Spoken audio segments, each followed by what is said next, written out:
Welcome to the Improving Low Self-Esteem webinar. My name is Rebecca Sheridan and I'm a cognitive behaviour therapist with Wellbeing Suffolk, and this video is available for everyone who lives in Norfolk and Suffolk. So first of all, a note about safety. We know that it's distressing but not unusual to have thoughts that life's not worth living or thoughts about harming ourselves. However, if you feel that you might act on those thoughts, it's really important to get some support. And here are some options. If you have any current intent or plans to harm yourself, or if you have any current intent or plans to end your life, then please contact the following. NHS 111, you have an option that's a specific helpline for people of all ages in Norfolk and Suffolk who need urgent mental health support. The helpline is available all day, every day. Or call the Samaritans on 116 123 or email joe@samaritans.org. And please seek support from your GP at the earliest opportunity. If you're concerned about a child or a young person, then you can call Childline on 0800 1111. So the plan for today is to cover the following. What is self-esteem? How do we develop low self-esteem? What keeps us stuck with low self-esteem? And how do we improve low self-esteem? Essentially, the first half is about understanding low self-esteem, and the second half is about improving low self-esteem. So first of all, what is self-esteem? There are various different but complementary definitions of self-esteem, but overall it's a term that we use to describe how we feel about ourselves and our personal value and worth. Self-esteem can be described as being healthy, which implies that it's positive, or it can be described as being low, which implies that it's negative. It can also be anywhere on this line from positive to negative, and it might move up and down depending on the situation, certain triggers, or a particular time in your life, such as being made redundant or the ending of a relationship. It might be described as a seesaw. So sometimes our self-esteem can seem healthy, and at other times it can feel low. And later on we'll explain why this might be, but for now, know that this is not unusual at all, and that there are ways to enable our self-esteem to fit far more stably and comfortably at the healthy end. So there's some important distinction to make right at the very beginning, and that is that a healthy self-esteem does not equal arrogance. They're very different, but sometimes, unfortunately, they can get mixed up and confused as the same thing. They're not. Very different. Another distinction to make is that self-esteem is not about facts regarding who you are, such as your job description, a chef, or where you live, or the colour of your eyes. Self-esteem is about how you see your personal worth as an individual. And as we'll see later on, how we view our personal worth isn't always based on fact. So what exactly is healthy self-esteem? Let's have a look. It's knowing and accepting our strengths and our weaknesses. It's having balanced, realistic and compassionate view of ourselves. And it's accepting and loving and appreciating ourselves just as we are. So this is what we're aiming for, but first let's do a quick check-in to see where our self-esteem might be right now. And so to do this, we're going to reflect on whether self-esteem might be something that's affecting us. It can be helpful for us to consider this following questionnaire. It's not diagnostic, but we might be highlighting areas that we'd like to work on as a result of doing it. And it's taken from Melanie Fennell's book on overcoming low self-esteem, which we'll signpost you to at the end of this presentation.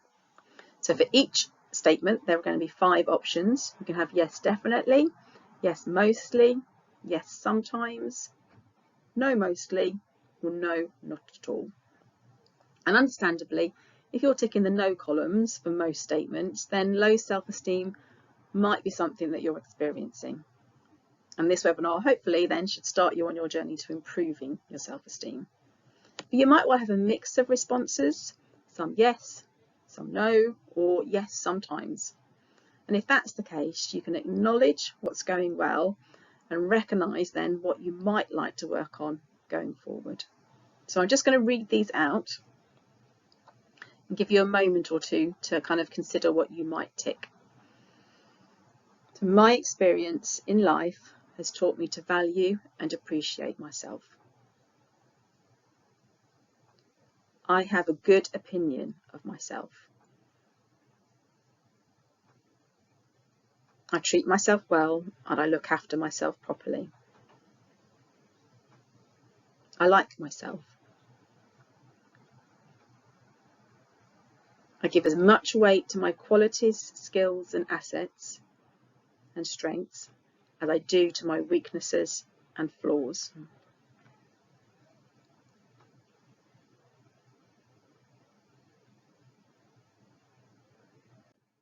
And then the second half of the questionnaire, I feel good about myself. I feel worthy of other people's attention and time. It's okay for me to care for myself and to enjoy the good things in life. My expectations of myself are no more rigid or exacting than my expectations of other people. I'm kind and encouraging towards myself rather than being self-critical.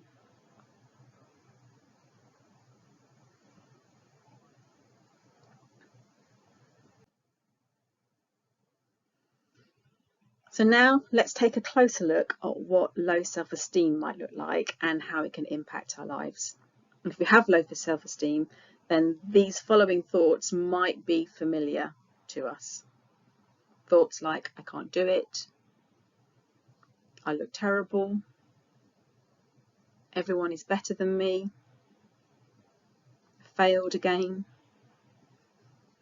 what's the point, I'm not good enough, I'll do it wrong, they hate me. We might well have difficult feelings as well. There might be difficult physical feelings in our bodies, like our heart racing, shortness of breath, stomach problems, pain, poor sleep, and no energy. Or there might be difficult emotional feelings, like feeling guilty and sad, rejected and worthless, hurt, anxious, or scared and irritable.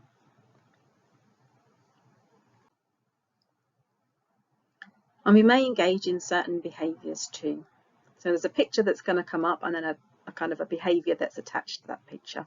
See if you can have a quick guess in the seconds before they come. So this picture represents putting other people first and neglecting our own needs. And this is about trying to be perfect and not make mistakes.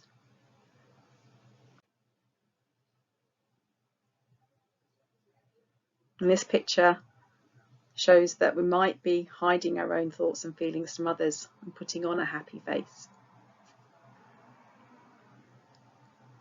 Or we might not be trying new things or taking new opportunities.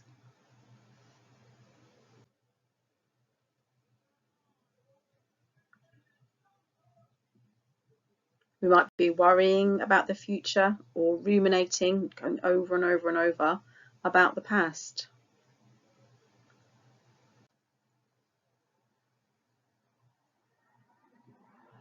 We might be withdrawing socially or analysing social situations over and over again. And we might be passive. So we might be being walked over by others, always apologising, body language being hunched over and looking to the ground, or a tone of voice being really quiet. We might be doing lots of self-criticism and comparison to others.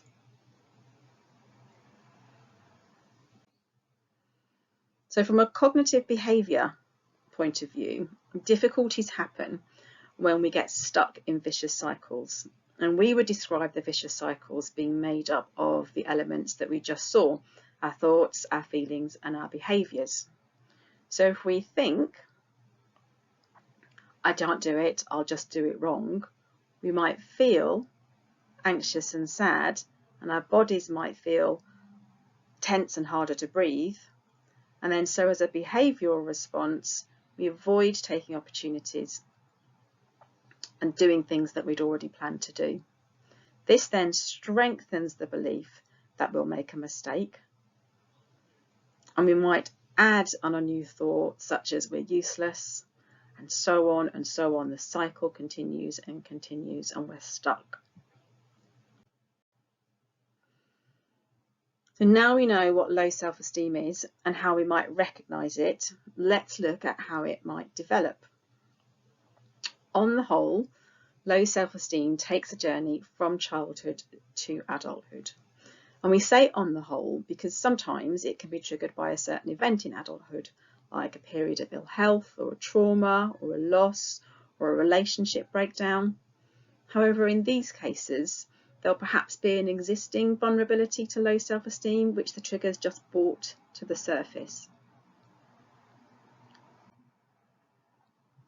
So low self-esteem, it's important to know this, low self-esteem is not a mental health disorder or a diagnosis in itself.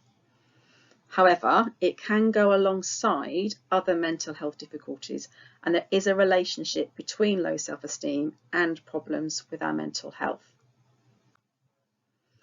So it can be a bit like the dilemma, which came first, the chicken or the egg? So it's possible that having depression or anxiety may lead to low self-esteem, or that low self-esteem might develop into an anxiety disorder, depression. So as you can see, it's not always straightforward. However, in order to improve low self-esteem, understanding its journey from childhood is helpful, and it's the first step too. So we've already learned that self-esteem is grounded in our beliefs about ourselves.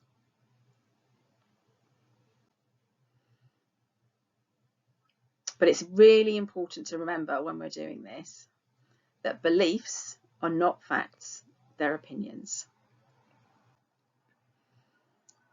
Beliefs come disguised as facts, but they're actually opinions based on the experiences and the messages that we've received about who we are growing up. So a bit like this duck trying to be a rabbit, okay? They're not quite the same. And if you've received messages about who you are, your value, your worth growing up, you may well have low self-esteem. And these messages, they come from various places, okay? But first, just a word of caution. In understanding where our messages come from, we're really not assigning blame here, okay? We use this understanding to offer ourselves compassion and to enable us to take responsibility for moving forward. So compassion equals moving forward. It's not about blame for ourselves, for other people, just understanding and compassion. So as we said, these messages about our value and worth come from various places. So for example, they might come from family. So you may have had the message that as the eldest child, you're always expected to be the responsible one, or as the youngest, you're expected to live up to the expectations of your siblings. Or you may have had the message that it wasn't okay to talk about your feelings and that you must always put a brave face on. They may have come from our peers. So maybe having messages that to belong, you must look a certain way, or it's really important to have lots of friends, or that the things that we liked just weren't acceptable, so you have to pretend to be somebody else. They might have come from the media. So you may have had the messages about needing to be a certain weight or look a certain way or have certain belongings to be normal and accepted. Or they might have come from school. Might have had the messages that you must be clever and that there's only one type of intelligence that's valued. Or may have had the message that you're trouble and that you just cause problems for others. Or it may be that they come from the culture that we live in. You may have had the message that you're not welcome, that it's bad to be different, that you must not be who you are. But there's good news from this. Okay, the good news is that it's not your fault, that these messages have resulted in you having certain beliefs about your value and your worth. And more good news is that you can learn to change these unhelpful beliefs about yourself that keeping your low self-esteem going. So it's not doom and gloom. There's hope and there's a way to move forward. So we spoke earlier about low self-esteem being a journey from childhood to adulthood. Let's look at some of the points on that journey that contribute to low self-esteem. So we start with our experience of growing up. Okay, so this could be things that have happened to us, such as bullying, loss, abuse, family breakdown. Or it could be experiences of prejudice, isolation and exclusion. Or it could be other people in our life who are having difficult times and we experience their stress and their distress. And it also could be what we call lack of experiences. So this is where nothing specific happened that you can pinpoint, but there was perhaps kind of little opportunity for affection or bonding, or little encouragement to tell your story, or all your practical needs were catered for, but the more emotional side of growing up was missing. We had lots of friends, but no one kind of special, not that one special person, that one special friend. So this is going to be an evolving picture, so bear with me with this, okay? We're going to build on it. But for now, the first part is early experiences, such as being bullied, will equal, okay? And that's the next bit. So these experiences we've just spoken about, they're our classroom, they're our education, and we learn from those experiences. And they lead us to develop certain beliefs about how life and the world works. And we call these beliefs our bottom line or our core beliefs. And we tend to develop them in the following areas.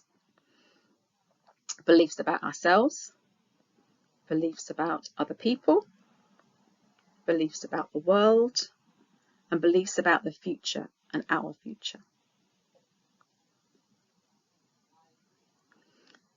So as a result of our experiences. So back to that picture. Our early experiences, such as being bullied, equals bottom line or core beliefs, they're both the same thing, such as I'm worthless. And then this equals our rules for living. So certain experiences lead us to develop certain beliefs. We know that now. And these beliefs can be really hard to manage and sit with because they're saying such negative things. And so to cope, we have to develop some form of protection, a barrier, a fortress, so the world can't see and the beliefs are hidden. And this protection comes in the form of what we would call rules for living. So some examples might be, I must always please others and put their needs first. I should always be the best at what I'm doing. If I ask for help, then I'll be seen as weak and laughed at. Therefore, I must always be independent and self-reliant. If I don't have a clean and tidy house, then others will see me as a failure. Therefore, I must always be cleaning. And if I take the time to relax, then I'm lazy. So those rules that we have, they can be a bit like a a plaster, putting over an infected wound. They might cover that wound up, that infection up, but they're not going to heal it. So back to our developing picture. Early experiences, such as being bullied, can equal beliefs such as I'm worthless, which can lead to rules for living, such as I must always please others and put their needs first so that I'm accepted. So those rules for living, as long as those rules are kept, life can actually tick along, not too bad, tick along okay. But there's a big one here. The rules that we make are just too difficult to live by all of the time. They're impossible, they're really unfair and unreasonable. And so, inevitably, at some point, they're going to get broken. They're broken by triggers, which are situations when our rules for living are broken or when we fear that they might be broken. And when our rules are broken or we fear they might be broken, it feels really dangerous. And our minds and bodies respond as if there was real danger. So back to that developing picture again, bringing it all together this time. Early experiences, such as being bullied, can then lead to beliefs about ourselves, such as I'm worthless, which can lead to rules for living, such as I must always please others and put their needs first so that I'm accepted. But this is an impossible rule to live by, and so inevitably it's going to be broken at some point, or there's going to be a fear of it being broken, such as when we're ill or when we're unable to help. And then it feels dangerous, terrible, horrible, and it's just confirming to us that our belief, our bottom line belief about ourselves is true. I knew it, I'm worthless after all. So let's put this together in an example. So Sam's parents split up when she was 4. Her new stepdad had resented her and favoured his own children. And her mum had focused on her new partner and making them happy. In addition, Sam had been bullied at school and found it really hard to make friends.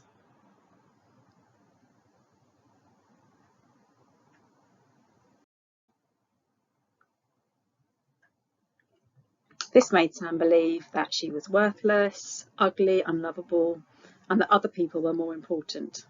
The world was unfair and unkind, and she believed her future would just include more of the same.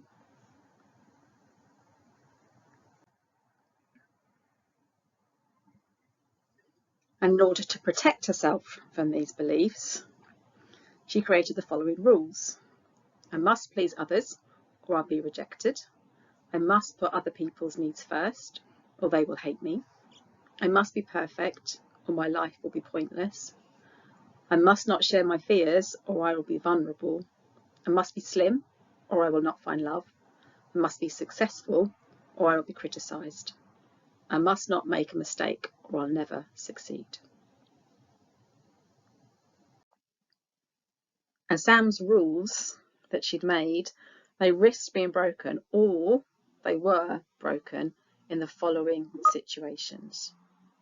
So being ill, so she couldn't help, plans that were cancelled, a recipe not turning out, a deadline at work, an interview, being invited to go out, any kind of social situation, a new system at work, or eating too much. So far, we've explored how low self-esteem might have developed, but the problems we face are happening right now, in the present, here and now. And it can feel a little bit like we're on a hamster wheel with no end in sight. But there is hope. Once we understand how it developed and what keeps it going, we're in a great position to then stop the wheel and get off. And then we can build healthy self-esteem and live the life that we choose to live. So far, we've learned that self-esteem is about how we view our personal value and worth. Self-esteem can be positive, negative, or anywhere in between. Self-esteem generally develops over time from our early life experiences, but this isn't always the case. Low self-esteem may make us vulnerable to developing anxiety and depression. And depression and anxiety can also lead us to develop low self-esteem.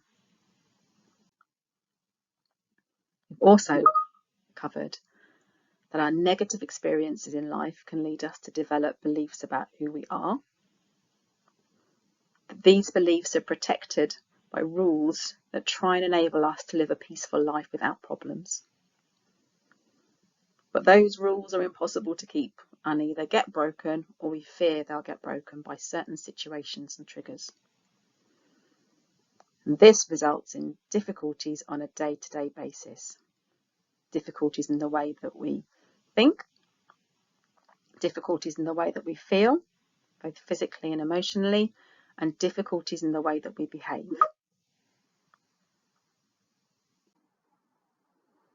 So there are two engines that fuel our difficulties with low self-esteem on a day-to-day basis. One would be biased or unfair perception, so that's awareness, and then biased or unfair interpretation, so that's our understanding. I'm going to explain these both, but let's start with biased perception. Biased perception or awareness is like having a spotlight on certain information or experiences. It means there's an unobjective and an unbalanced way of looking at things. And it means that we only tend to notice certain information, and that's information that fits with our negative bottom line beliefs, like this storm cloud here. Information that doesn't fit with our understanding of ourselves and the world just isn't seen, it's not recognised, and it's dismissed, a bit like the sunshine here that's out of view.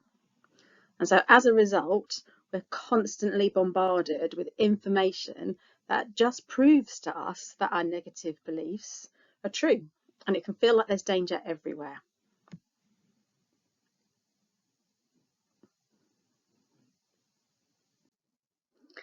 It can feel like we're looking at life through sunglasses all the time. Everything's got a dark tint and we can't see what else is out there, what it looks like without the sunglasses. So just imagine what we might be missing. Now let's have a look at biased interpretation, our understanding.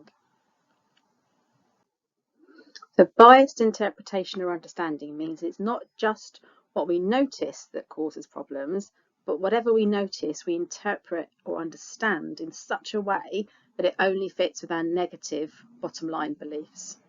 So only information of a certain size and shape that fits with the negative belief is going to fit. Anything outside of this just gets ignored or dismissed.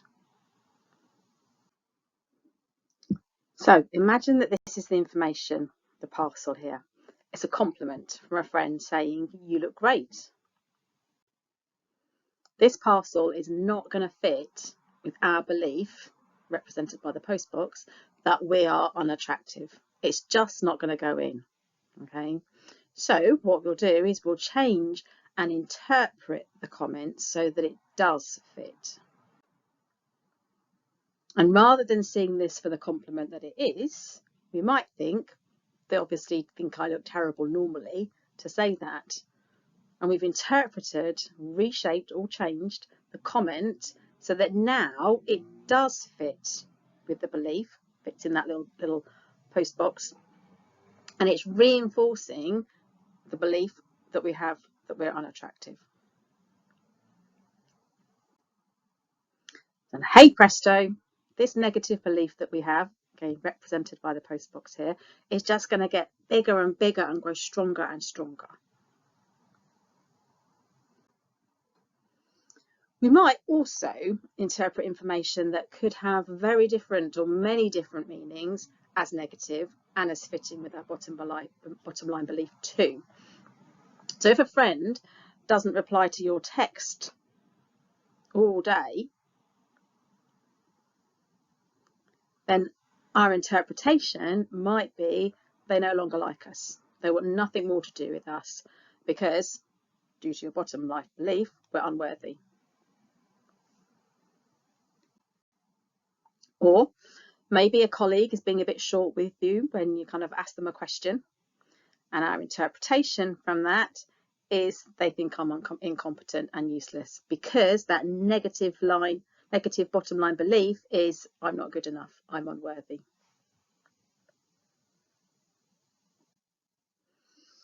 So to simplify things, we're going to look at 2 routes that can be taken that maintain our low self-esteem on a day-to-day basis. Okay, mentioned it a little bit earlier, but this is in more detail. So one route is when we think our rules might be broken, and another route is when we think or we know that our rule has been broken. When we think our rule might be broken, this can lead to the route of feeling anxious. When we think our rule has been broken, this can lead to the route of feeling low in mood or depression. We're not saying that you will get depression or you'll get anxiety, but rather these are descriptions of moods in this instance. And when we feel anxious, because our rule might be broken, this can lead us to anxious predictions and worry. And when we feel low or depressed because we know a rule has been broken, this can then lead us to self-criticism. So we'll have a look now at how to tackle both anxious predictions and self-criticism in more detail. But for both of these, there's a 3-step approach. And this 3-step approach is spoken about again in Melanie Fennell's book on overcoming low self-esteem that we'll cite and reference you to at the end of the presentation. So step 1 is awareness. Step 2 is challenging our thoughts. And step 3 is experimenting with doing things differently. So let's start with anxious predictions. So anxious predictions are those predictions we make about what might happen because we fear our rule might be broken. They're future-based, so a bit like getting our crystal ball out and guessing at the future. The trouble is, we can't know what the future holds, much less guarantee what will happen. And another problem is because of those 2 engines of biased perception and biased interpretation, we're never going to guess that the outcome is going to be positive either. We guess the outcome is going to be negative, and it's just going to reinforce our negative beliefs that we have. For example, imagine I have a rule that I must always have a tidy house because I've got that bottom line belief that I'm useless. And if my house is a mess and I think it will mean others will judge me for not being able to cope or look after my family, there's a situation I know that's coming up where I'm going to have some guests around for a takeaway in a couple of days' time. But I've had to take my son to A&E because he fell off the climbing frame in the park and he's broken his arm. And as a result, I've been looking after him and I haven't had time to clean or tidy the house. So this is the example, the scenario we're using. My anxious prediction in this situation is they're going to comment on the state of the house and they're going to ask if I'm coping and need some help. Which really means they think I can't cope and I'm useless. A useless partner, a useless parent, and useless at my job. The first step, if you remember from our 3-step approach, the first step is awareness. So this means catching the thought, the worry, the prediction as it arises. So often we've fallen into the thought, believing it 100%, and we've felt overwhelmed by the resulting emotions before we've even had time to stop and notice the actual thought that started the process. So we're looking to move from this, where we become one with our thoughts and can't see any other perspective, to this, where we notice our thoughts and we have some space between us and our thoughts to explore alternative perspectives. And we develop this awareness by writing down the anxious predictions that we notice we're having, so out of our heads and onto paper. And over time, this is going to help us recognize patterns of thoughts. It's going to help us distance ourselves from the thoughts. And then we're going to be able to move on to the next step, which will be challenging our thoughts.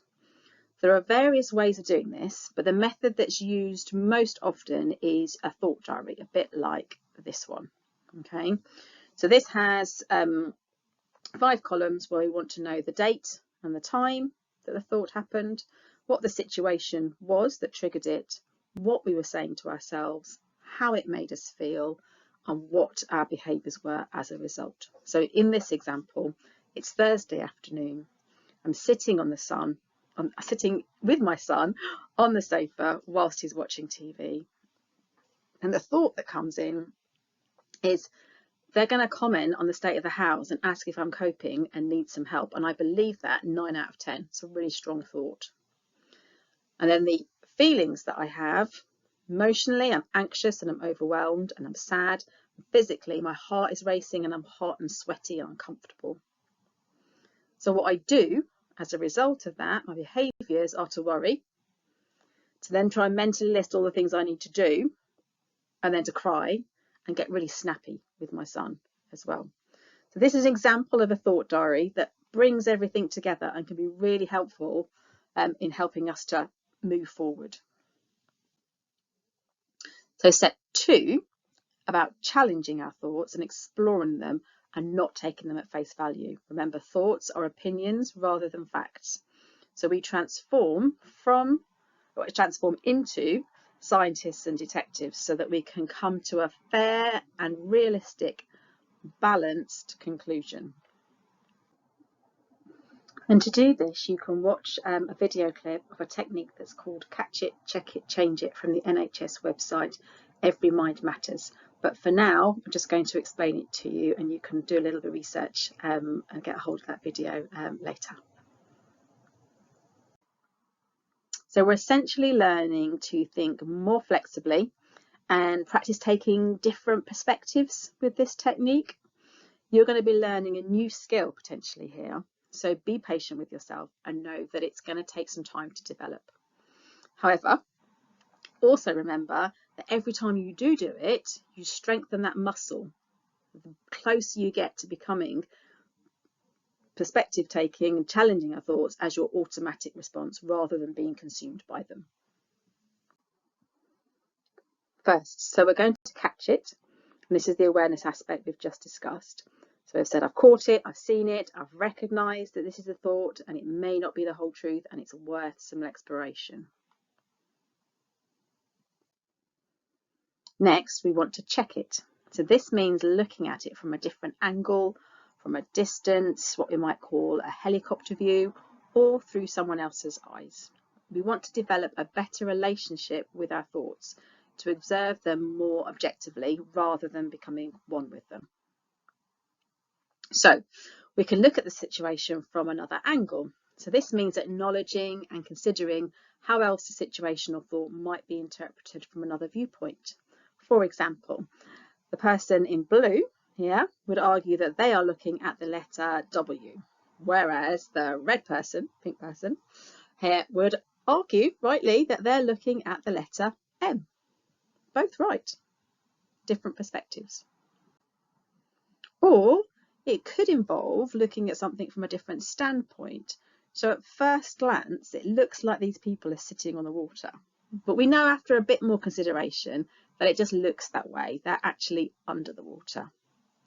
Or initially, it looks like this person is balancing someone on their hand.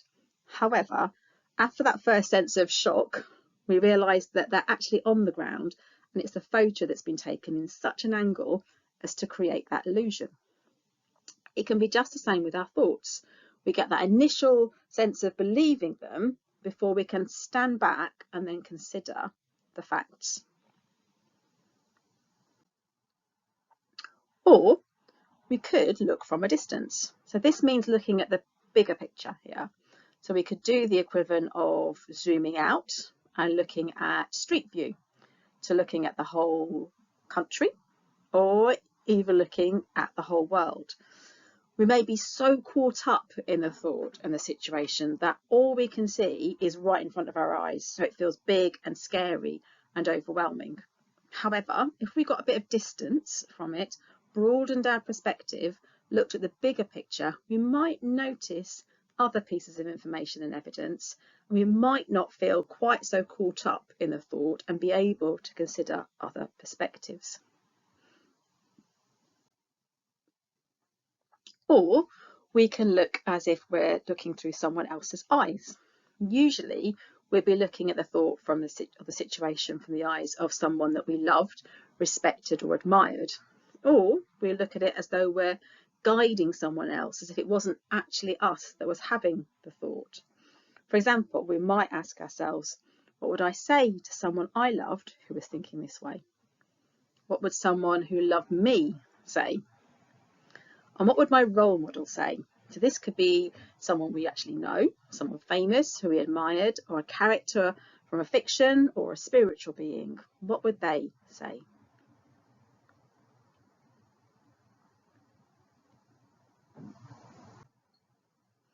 Or these extra questions might be useful just again to explore and look from a different perspective. So what's the worst case scenario? What's the best case scenario? What's the most realistic case scenario? If the worst was to happen, how would I cope? How have I coped with similar situations in the past? Am I exaggerating or overestimating risk here? Am I underestimating my ability to cope?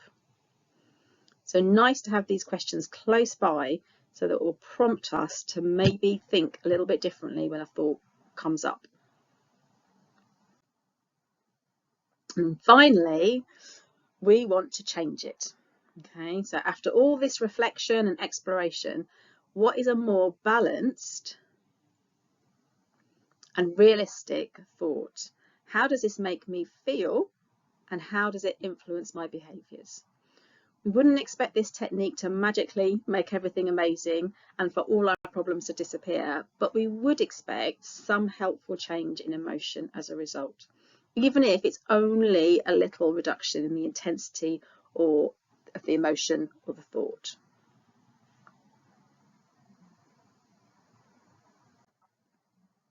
So if we challenged my thought that I was used in the thought diary, using these different techniques that we discussed, and that thought was, remember, they're going to comment on the state of my house and ask if I'm coping and I need some help. Okay, we might come up with something like this. Well, the house will be untidy and the bathroom could do with a clean, but my friends are coming over to see me, not my house, and if they did offer to help out, it would be because they care and they know that I've been prioritising looking after my son after he broke his arm. This new thought isn't looking at the situation through rose-tinted glasses, and it's not overly positive. What it is it's balanced, fair and realistic, and this is what we're going for. The final step is experimenting with doing things differently. So this is the final step in awareness, challenging our thoughts and doing things differently. The catch it, check it, change it is within the thoughts, within step 2. So the final step overall here is experimenting with doing things differently. This means testing out our anxious predictions to see what truth is in them, and testing out our new balanced conclusions to see what happens. It can also include developing other behaviours and skills to enhance our progress, such as living a healthy lifestyle or practicing mindfulness, and we'll show you where to get some help on these later on at the end. So back to being scientists and detectives. If I'm making predictions about my visitors coming to my house, making judgments about my ability to cope, but I've challenged this prediction and decided that they want to see me and they care about me rather than my home, what do I need to do? I need to let them come round and see what happens. And again, the most commonly used method for doing this is a record sheet like this one. The light pink columns on the left, on my left, are to be completed before the experiment, and the dark pink columns after the experiment. Okay, so we go like this. My anxious prediction, what I say is going to happen, is they will think that the house is a mess and assume I'm not coping and I can't look after my family, and I believe that 9 out of 10. The experiment that I'm going to put in place to test this out is to have my friends around for a takeaway as I'd arranged. I'm not going to clean the house, but I will make sure that there's space for everyone to sit and eat. I did that, and this is what happened. Well, they wanted to know how my son was. They were caring and made a fuss of him. No one commented on the house. They said what a good job I was doing looking after him, and we had fun. So what have I learned from doing this experiment? Well, I've learned it's okay to have a messy house. I like my house to be clean and tidy, but it's not a sign of not coping. It's actually an example of priorities. And I've learned that I can have fun in a messy house. Who knew? And I believe this 9 out of 10, because maybe it depends on the level of mess. And just notice I haven't put 10 out of 10 for my learning, because it does depend on other factors as well, and depends on the level of mess and whether the house is safe. And it's again about being realistic, helpful, balanced. So what does this mean for me now that I've done that experiment and learned that information? Well, it means I'll have more time to do the things I want and value instead of having a show home. It means that if I'm wrong about this, what else might I have misunderstood? And it means my friends value me as a person, so maybe I'm worthy, valuable person who people just want to be with. So we've looked at how to cope with anxious predictions. Now let's look at self-criticism. So remember, self-criticism happens when our rule has been broken or our bottom line belief is exposed. We speak to ourselves in ways that we wouldn't dream of speaking to others we barely know, let alone somebody that we love. And we might even describe it as bullying ourselves. So imagine I forgot to send a reply slip to my son's school trip, or I didn't renew my car insurance when it was due because I didn't realise that it had run out. It's just confirmed my belief that I'm a failure because I broke my rule about always being organised.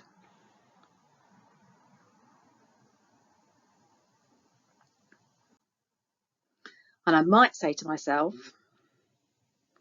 why am I not able to cope the same as everybody else? Why must there be something wrong with me? I'm just a failure. And this self-criticism will make me feel worse. It may lead to a vicious cycle of trying to do even more and getting very stressed, and my relationship suffering, or giving up and thinking, what's the point, and losing all motivation. So how do we address this? Remember the 3-step approach?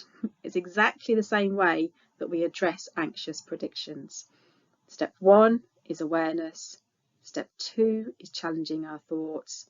Step 3 is experimenting with doing things differently. And this time, we're just going to go through things briefly. So first of all, awareness. We use the thought diary to catch the critical thoughts that we're saying to ourselves. Then we use the catch it, check it, change it technique to challenge our thoughts. And then we experiment with doing things differently by becoming scientists and detectives and seeing what happens. And along with some extra techniques, we can also use them to change our rules and update our bottom line beliefs too. So let's start with changing the rules. The rules we developed for ourselves as children or young people based on the experiences and messages we received are understandable and probably made sense to us at that point.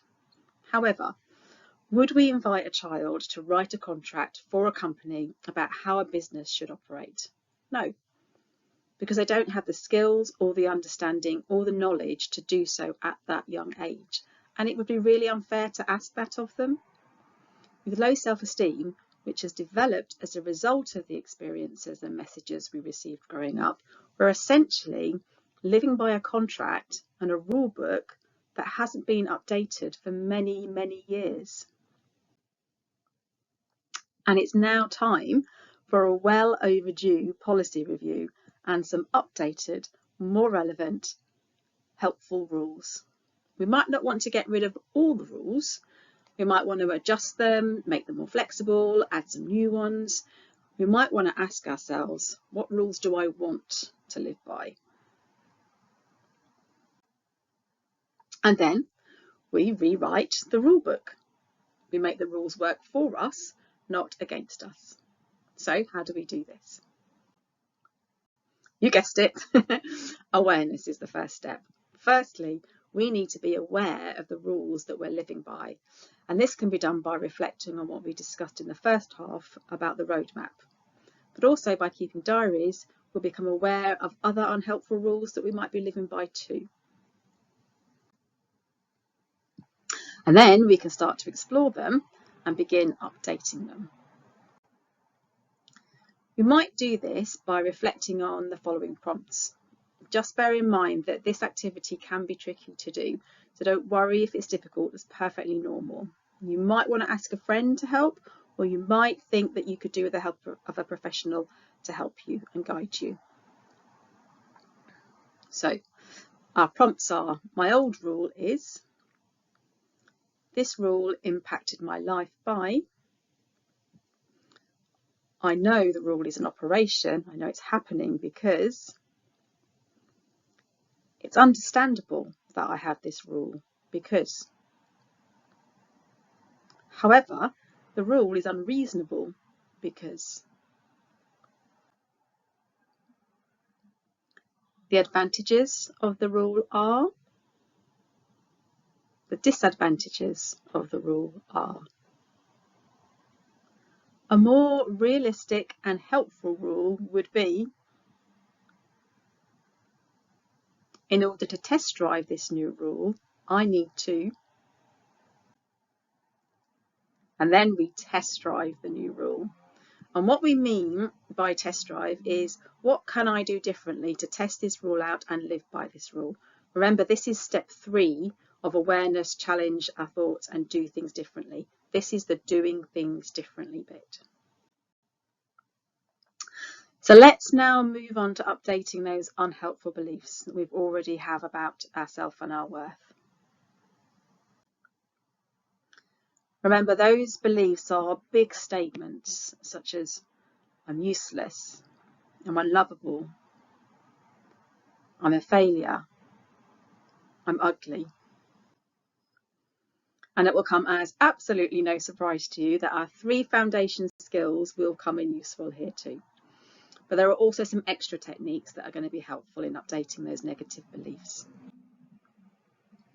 But remember, thoughts and beliefs are not facts. They're opinions disguised as facts, just like this chicken is trying to disguise himself as a rabbit. Maybe it's a duck disguised as a rabbit. So we need to start looking for new evidence and practice seeing things differently. We need to broaden our horizons, broaden our perspectives, and look for the other information that we've been missing so far. So, good question, how do we do this? By practicing the art of deliberately noticing what else is happening. We have to flex our attention muscle and train it, just like we would the muscles in the rest of our body. And one way is to keep a gratitude journal. So a gratitude journal means that you set aside time on a regular basis to work that muscle and notice what's going well, what's going okay, what you have to be thankful for, and what you're looking forward to. You're consciously, deliberately broadening your perspective on life. And like the start of any training, it may well be difficult and challenging, but this is because it's a muscle that's not been used to being used. It has a long time of just doing the same exercise, which was only noticing information that fits with our negative bottom line belief. So things that you might note will probably be everyday things like running water, the opportunity for a hot bath and a comfy bed. But they could also be specific things like a phone call out of the blue from someone to say hi that you haven't had any contact with for a while. Or you might like to note anything that went well, such as fixing a broken handle, handing your essay in, or getting an interview for a job. Essentially, there is no right or wrong for this practice, and it'd be very individual. But my kind of piece of advice would be, don't forget the small stuff. It's the small everyday stuff that's really, really important. And another solution to broadening our perspective is not just notice what else is happening in our lives, but to specifically focus on our positive personal qualities. And easier said than done, I can imagine you're thinking. It can feel like this is the focus. All we can see are these negative personal descriptions that fit with our negative bottom line beliefs. They're front of stage and like a placard held right in front of our eyes. All the other personal qualities are quiet, hidden, unrecognised in the background. And you can imagine what this does to our self-esteem and how it keeps it low. So what we're aiming for is a more balanced perspective. We're not denying that there are areas for improvement or that there are things that we'd like to work on, but what we are doing is giving every perspective an equal chance and thinking about the wording that we're using. For example, notice the change from lazy to unmotivated in this example. And we can get this perspective by asking ourselves questions to deliberately reflect on these qualities. For instance, what do others say they like about me? What are some of my achievements, and what does it say about me? What challenges have I overcome, and what does it say about me? In what ways am I similar to other people who I like? Which bad qualities do I not have? I like that question. And what is the opposite quality that I may have as a result? Or, along with your gratitude journal, you might want to keep a log of your positive qualities. This could be done by thinking about what you've done during the day and what that says about you as a person. So, I put my neighbour's bins away after they've been emptied, and this says I'm thoughtful and considerate. Today, I spent an hour reading in the garden. This says I care about my well-being and take care of myself. Today, I rang a friend when I was feeling low and unhappy. This says I'm strong and courageous and can ask for help when I need it. Today, I tried a new recipe for dinner. This says I'm not afraid to step out of my comfort zone and see what happens.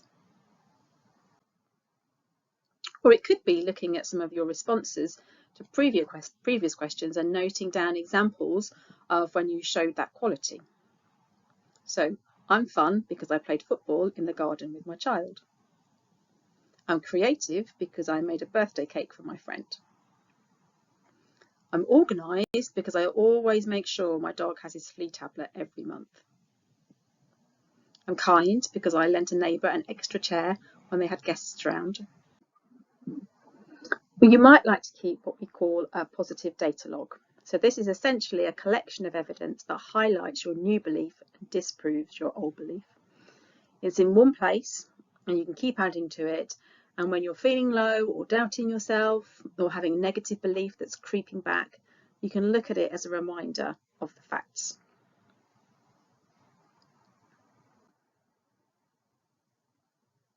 So let's look at the example. My old negative and limiting belief is I'm a failure who will never succeed. My new healthy and helpful belief that I'm working towards is I'm a hard worker who knows mistakes help me grow and learn. And my evidence, well, Monday at work, I was trying to get the data right to make the spreadsheet balance, and it took 3 attempts, but I stuck at it, didn't give up, and I found where the problem was. On Tuesday, I bought a jumper that I loved and thought would suit me, but when I tried it on at home, it just wasn't the right colour, and I took it back when normally I just keep it and not wear it. On a Wednesday, I made a roast dinner, had all the trimmings for the whole family, but I forgot the stuffing. Next time, I won't be hard on myself. I think a list with all the trimmings will help me to remember what I need to put in. Once you've broadened your horizon, identified factual evidence about what kind of person you are and what your strengths are, you can start to describe yourself in ways which are far more accurate, more helpful, and more compassionate. And you'll slowly start to believe in these new identities. And you'll start to notice information that fits with the new belief and reinforces it, rather than noticing information that fits with your negative bottom line belief. You'll essentially start to become your own best friend. And then you're on the road to building healthy self-esteem. It's important to recognise that this isn't a straightforward journey. It's not a quick journey. It's a journey with lots of obstacles, but it's definitely a worthwhile journey with a destination that's worth reaching. And just by coming and watching this recording, watching this video presentation, you have planted a seed. And if you'd like to carry on nurturing and growing this seed, then we'll explain how you might do that at the end of the webinar. So let's put everything together. We've looked at how low self-esteem develops so we can understand compassionately some of the day-to-day challenges that we face. We've looked at how what we notice and how we interpret information maintains low self-esteem. We've looked at how to address those anxious predictions that keep us stuck with low self-esteem. And we've looked at how to address the self-criticism that keeps us stuck with low self-esteem. We've looked at how to rewrite the rules so that they work for us. And we've looked at how to develop true and accurate beliefs about ourselves.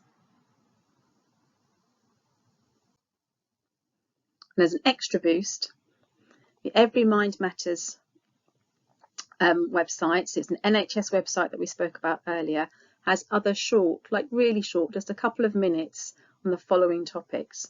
We've got progressive muscle relaxation, tips for better sleep and meditation, healthy lifestyle, mindful breathing, taking control of stress, keeping learning, and social connection. All you need to do is a Google search for Every Mind Matters, and it'll take you either to their YouTube channel or their website where you can find these, and lots of other really helpful information too. Remember, this was a very quick guide to understanding low self-esteem and how to build healthy self-esteem. We've condensed what would normally be a course over many weeks into a really short presentation. And if you'd like to work on this further, there are a few options. So you could either buy or borrow from the library either of these two books or both of these two books, both written by Melanie Fennell, who developed this approach to growing healthy self-esteem. And if you go to this website, the Overcoming website, there are worksheets that accompany those books that are available to download as well. And there are also lots of other good books and resources on there as well. Or you might want to look into further support with wellbeing, either Norfolk or Suffolk, depending on where you live. So we have workshops. These are free online workshops that are a mixture of on-demand, like this one, or full courses that you'd need to register with the service for. And they're full of evidence-based strategies and techniques, ideal for early intervention or for anyone just waiting for treatment on our waiting lists. Easy to access, available to book immediately, and presented by wellbeing experts. There's no assessment needed for some of the ones that aren't courses, that are just one-off webinars, and there's no commitment. And we have such a wide range of topics, something for everybody. We also have a range of interventions by telephone and video call.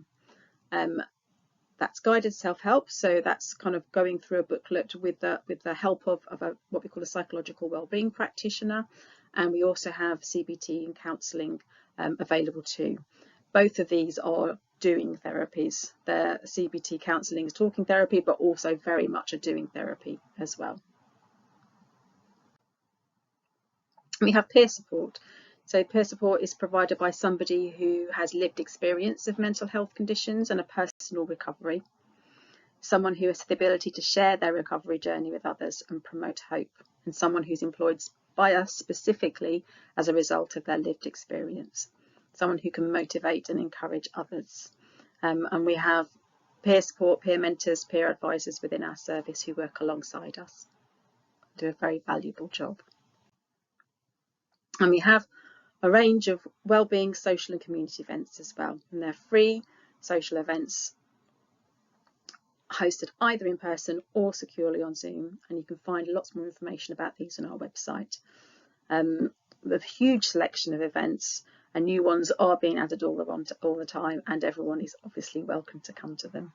So for more information, email socials and volunteering at wellbeingnw.co.uk for Norfolk, and for Suffolk it's suffolk.communityteam@nsft.nhs.uk, or visit www.wellbeingnns.co.uk to access Norfolk and Suffolk social events, and obviously you've got the QR codes there as well. And then understanding mental health and supporting others. If you'd like to continue to increase your understanding of mental health issues and work towards creating a supportive working environment, Wellbeing Community Champion training can help. So you'll learn about mental health, about why people may struggle and signs that you may notice when someone's having a hard time.